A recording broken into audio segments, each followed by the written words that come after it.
میں درمیان کا حصہ چھوڑ کر آگے چلتا ہوں. ایک روایت وعن عمرو بن شعیب عن ابیہ عن جدہ رضی اللہ تعالی عنہ قال قال رسول اللہ صلی اللہ علیہ وسلم ای الخلق اعجب الیکم ایمانا قالوا الملائکۃ قال وما لهم لا يؤمنون وهم عند ربهم قالوا فالنبیون قال وما لهم لا يؤمنون والوحی ينزل علیہم قالوا فنحن قال وما لكم لا تؤمنون وانا بين اظهركم قال فقال رسول الله صلى الله عليه وسلم ان اعجب الخلق الي ایمانا لقوم يكونون من بعد يجدون صحفا فيها كتاب يؤمنون بما فيها او كما قال رسول اللہ صلی اللہ علیہ وسلم. اس روایت کا مفہوم ذرا غور سے سنیں. رسول اللہ صلی اللہ علیہ وسلم نے ارشاد فرمایا، صحابہ کرام رضی اللہ تعالیٰ عنہ کو مخاطب کر کے ایک سوال کیا کہ یہ بتلاؤ کہ مخلوق میں ایمان کے اعتبار سے تمہارے نزدیک سب سے زیادہ پسندیدہ کون ہے؟ اور اعجب کا لفظ عین جیم با کے مادے سے بنا ہے جس میں تعجب کا معنی بھی پایا جاتا ہے.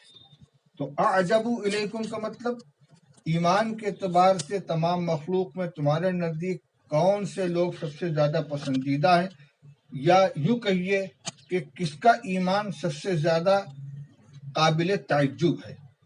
صحابہ رضی اللہ تعالیٰ عنہ نے فرمایا کہ الملائکۃ، ملائکہ کا ایمان سب سے زیادہ بہتر، سب سے زیادہ پسندیدہ ہوگا. رسول اللہ صلی اللہ علیہ وسلم نے فرمایا وہ کیوں نہ ایمان لائیں جبکہ وہ اپنے پروردگار کے پاس موجود ہیں. ان کے لیے ایمان لانے کے اندر کون سی حیرت کی بات ہے یا کون سا معنی ہے؟ لوگوں نے کہا پھر انبیاء علیہ الصلوۃ والسلام. آپ نے ارشاد فرمایا کہ انبیاء علیہ السلام کیوں نہ ایمان لائیں جبکہ خود وہی ان کے اوپر نازل ہو رہی ہے. کہنے لگے پھر ہم، آپ نے فرمایا تم کیوں نہیں ایمان لاؤ جبکہ میں تمہارے درمیان موجود ہوں. راوی کہتے پھر رسول اللہ صلی اللہ علیہ وسلم نے ارشاد فرمایا کہ تمام مخلوق میں میرے نزدیک ایمان کے اعتبار سے سب سے زیادہ پسندیدہ یا سب سے زیادہ قابل تعجب وہ لوگ ہیں کہ جو میرے بعد آئیں گے. وہ کچھ صحیفے پائیں گے جس میں اللہ کی کتاب لکھی ہوئی ہوگی اور اس صحیفے میں جو کچھ ہے اس کے اوپر ایمان لے آئیں گے. اب اس روایت سے اس میں فضیلت بیان نہیں کی گئی ہے، نہ ایمان کی قوت بیان کی گئی ہے، بلکہ اس مضمون کو بیان کیا گیا ہے کہ ایمان لانے کے جو محرکات ہو سکتے ہیں. ایک فرشتوں کی جماعت ہے جو پروردگار کے حضور میں موجود ہے، ان کے لیے کوئی مانع نہیں، وہ براہ راست ایمان لانے والے ہیں. انبیاء علیہ الصلوۃ والسلام کے اوپر خود اللہ کی طرف سے وحی نازل ہوتی ہے، ان کے لیے کوئی مانع نہیں ہے.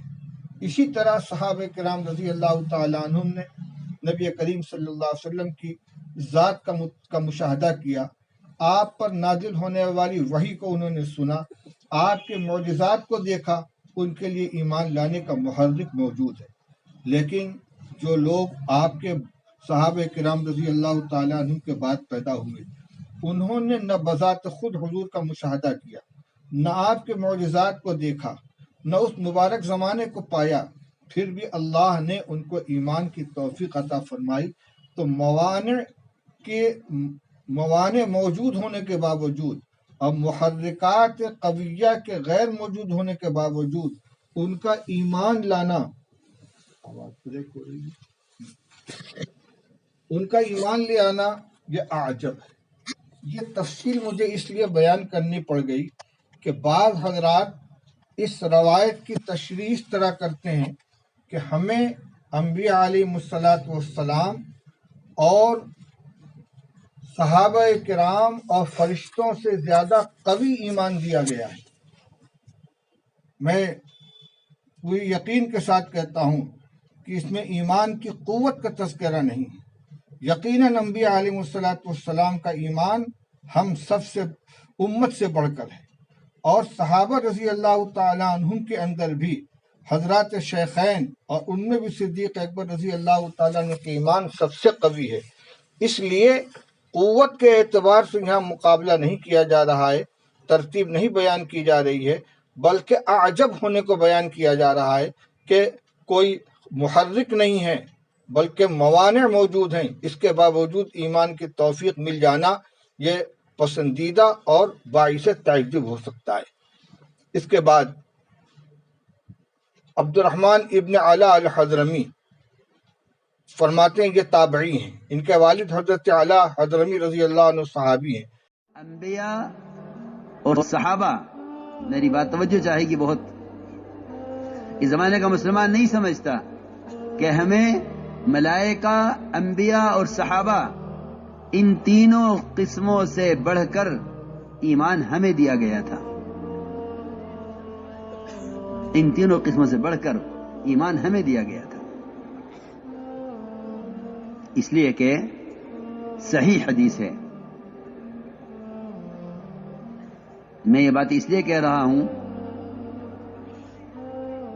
کہ اس وقت مسلمان جتنا ایمان سے غافل ہے، اعمال سے بھی اتنا غافل نہیں ہے جتنا ایمان سے غافل ہے۔ حالانکہ حقیقت یہ ہے کہ ایمان کے بغیر نہ اعمال پر استقامت ہو سکتی ہے، نہ ایمان کے بغیر اس کو باطل پر غلبہ مل سکتا ہے، نہ ایمان کے بغیر اللہ کے وعدے اس کے لیے پورے ہو سکتے ہیں، اور نہ ایمان کے بغیر اس کے کسی عمل میں اخلاص ہو سکتا ہے، اور نہ ایمان کے بغیر اسے اپنے دین پر استقامت ہو سکتی ہے۔ یہ جو بنیادی چیزیں ہیں، کیونکہ سارے وعدے یقین پر ہیں، سارا اخلاص یقین میں ہے، سارا غلبہ یقین پر ہے، لیکن اس سب کے باوجود اس زمانے کا مسلمان جتنا ایمان سے